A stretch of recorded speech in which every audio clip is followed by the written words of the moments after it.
अलक्ष्य रंजन। मेरी रिसीवर, आप कहाँ जा रहे हैं? हे बालक, हमें तुम्हारे महाराजा से मिलना है।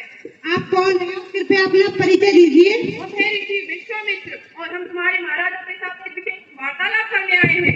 हम बिना महाराज की अनुमति को आपको अंदर प्रवेश नहीं करने दे सकते। क्या तुम हमें नहीं जानते? इस जगत में ऐसा कोई प्राणी नहीं है जो ऋषि विश्वामित्र को न जानता हो। जाओ और जाकर कह दो अपने महाराजा से कि ऋषि विश्वामित्र उनसे मिलना चाहते हैं, वरना ज्ञात रहे कि हम तुम्हें और तुम्हारे महाराजा को श्राप दे सकते हैं। क्षमा कीजिए ऋषिधर, मैं अभी जाकर महाराज से अनुमति लेकर आता हूँ।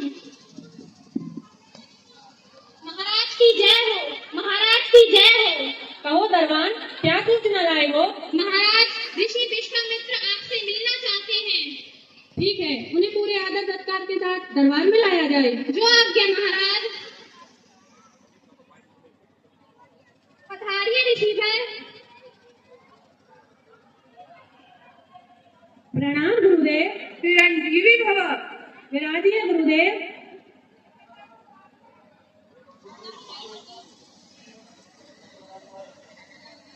कहिए गुरुदेव, मैं आपकी किस प्रकार सेवा कर सकता हूँ? हे राजन, हमने आपके बारे में बहुत सुना है कि आप बहुत बड़े सत्यवादी और धर्मी राजा हैं। आपके दरबार में कोई भी आए तो आप उसे खाली हाथ नहीं लौटने देते। इसी उम्मीद के साथ हम आपके आज दरबार में आए हैं। हमें एक महायज्ञ कराना है जिसके लिए हमें 60 बार सोने की आवश्यकता है। राजन। ठीक है गुरुदेव। दरबान, दरबान। महाराज की जय हो, महाराज की जय हो। जाओ और राजकोष से 60 बार सोना लाकर गुरुदेव को दे दीजिए। जो आज्ञा महाराज।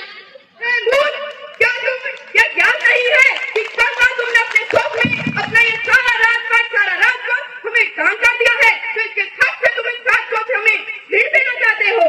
क्षमा करें गुरुदेव, राजपाट तो दान में दे ही दिया, किंतु हमने आपका ये इतना बड़ा ऋण किस प्रकार चुकाऊं? क्यों हरिचंद, तुम अपनी निजी संपत्ति से हमारा ऋण चुकाओगे? ठीक है गुरुदेव, चाहे मुझे अपना तन ही क्यों न बेचना पड़े, चाहे मुझे किसी की चाकरी क्यों न करनी पड़े, परंतु मैं आपका 60 बार सोने का ऋण अवश्य ही चुकाऊंगा गुरुदेव। किंतु गुरुदेव, मुझे 1 माह का समय दें। ठीक है हरिचंद, हम तुम्हें 1 माह का समय देते हैं, लेकिन याद रहे केवल 1 माह। अगर 1 माह से अधिक एक भी दिन हुआ तो तुम सत्यवादी हरिचंद से असत्यवादी हरिचंद कहलाओगे और इस पूरे संसार में अब कीर्ति फैल जाएगी। तो राजन, याद रहे केवल 1 माह। ठीक है गुरुदेव। प्रणाम गुरुदेव। चिरंजीवी।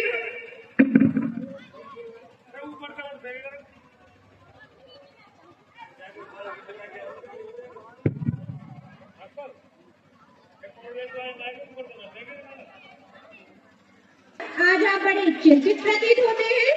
क्या बताएं महारानी, चिंता का तो विषय ही है। ऐसा क्या विषय है महाराज? कृपया आप हमारे साथ व्यक्त कर सकते हैं। हे महारानी, कल रात मेरे स्वप्न में गुरु विश्वामित्र आए थे। उन्होंने मुझसे मेरा सारा राजपाट दान में मांगा और मैंने उन्हें सारा राजपाट दान में दे दिया। किंतु महारानी, वे प्रातः ही सुबह दरबार में आए थे और उन्होंने मुझसे 60 बार सोना मांगा। महारानी, मेरी चिंता इस वजह से है कि उन्होंने इतनी संपत्तियां किस प्रकार दूं, क्योंकि राजपाट तो उनका ही हो चुका है और राजकोष भी उनका ही है। परंतु महाराज, अब हम इतना धन कहाँ से लाएंगे?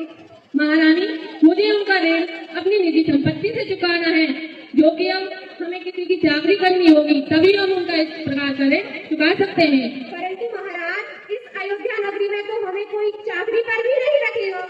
बात तो तुम सत्य ही कह रही हो महारानी, किंतु मेरे राज्य से दूर काशी नगरी है, वह मेरे राज्य की सीमा में नहीं आती है। वहाँ मुझे अवश्य ही कोई दास का कार्य अवश्य देगा और वहाँ हम किसी की चाकरी करेंगे और महाराज का ऋण, गुरुदेव का ऋण अवश्य चुकाएंगे महारानी। ठीक है महाराज, तो मैं अभी पुत्र रोहतास को बुला कर लाती हूँ। ठीक है महारानी, जाइए। रोहतास, पुत्र रोहतास।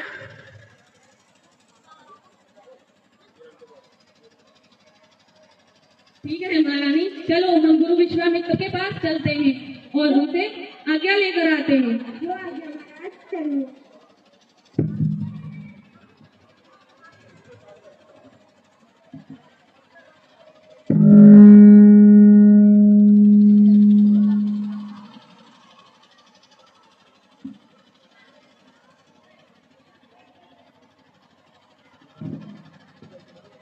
प्रणाम गुरुदेव।